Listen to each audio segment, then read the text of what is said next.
Hello viewers, আসসালামু আলাইকুম। আজ আপনাদের সাথে শেয়ার করব সাতকরা দিয়ে গরুর মাংস রান্না রেসিপি। তো এখানে আমি প্রায় 1.5 কেজির মতো গরুর মাংস নিয়েছি পেঁয়াজ কুচি, রসুন বাটা, আদা বাটা, নিয়েছি সাতকরাটা ফ্রোজেন ছিল। আপনারাও কিন্তু ফ্রিজে সাতকরা এইভাবে টুকরো করে কেটে সংরক্ষণ করে রাখতে পারেন। নিয়েছি 2টি আলু। তো আমি বিফগুলোকে প্রথমেই যে পাত্রে রান্না করব সেই পাত্রে নিয়ে নিচ্ছি।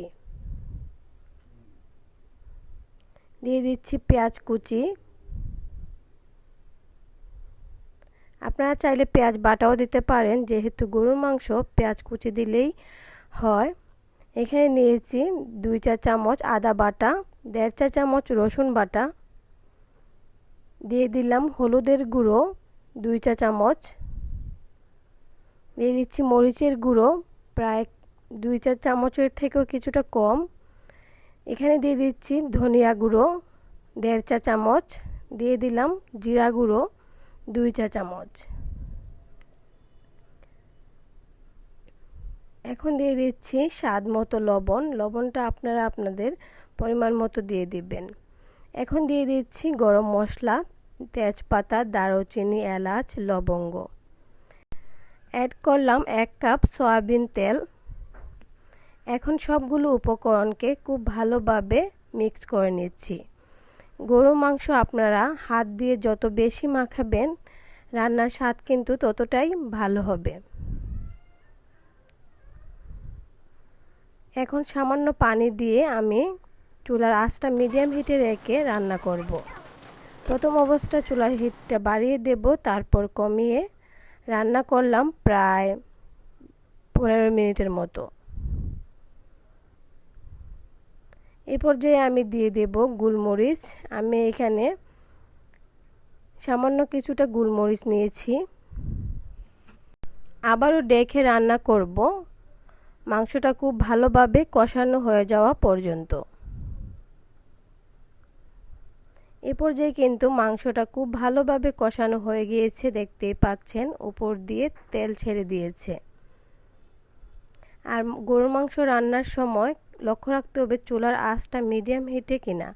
চুলার আঁচটা যদি মিডিয়াম হিটে থাকে তাহলে মাংসটা কিন্তু খুব ভালোভাবে সিদ্ধ হয়ে যায়। তো আমি এখানে আলু আর সাতকরা অ্যাড করলাম আর খুব ভালোভাবে মিক্স করে নিচ্ছি। আবারও চুলার আঁচটা মিডিয়াম হিটে রেখে মাংসগুলোকে কষিয়ে নিচ্ছি। আর এখানে দিয়ে দিচ্ছি 1/2 কাপ সরিষার তেল। সরিষার তেলটা দিলে সুন্দর একটা ফ্লেভারও আসবে আর খেতেও ভালো লাগবে। এখন চুলার আঁচটা মিডিয়াম হিটে রেখে রান্না করব 5 মিনিটের মতো। আমি আনুমানিক 5 মিনিট রান্না করলাম। এখন দিয়ে দেব পরিমাণ মতো পানি, মাংসটা খুব ভালোভাবে সিদ্ধ হয়ে যাওয়ার জন্য। পানি দেওয়া হয়ে গেলে ডেকে রান্না করব, আনুমানিক আধা ঘন্টার মতো রান্না করব। চুলার জালটা মিডিয়াম হিটে রান্না করলে গরুর মাংস কিন্তু খুব ভালোভাবে সিদ্ধ হয়ে যায়। আমি আনুমানিক আধা ঘন্টা রান্না করলাম আর এই পর্যায়ে চুলা থেকে মাংসটা নামিয়ে ফেলবো, কারণ আমার রান্নাটা হয়ে গিয়েছে। যেহেতু আলু দিয়েছি আমি বেশি শুকাবো না, কারণ আলুতে অনেক ঝুল টেনে নেবে। তো পরিবেশন করে দেখিয়ে দিচ্ছি কেমন হয়েছে। রেসিপিটি ভালো লাগলে অবশ্যই চ্যানেলটি সাবস্ক্রাইব করবেন এবং আমার ফেসবুক পেজটি ফলো করবেন। নিত্য নতুন ভিডিও পেতে অবশ্যই চ্যানেলটির পাশে থাকবেন। সবাই ভালো থাকবেন, সুস্থ থাকবেন। আল্লাহ হাফেজ।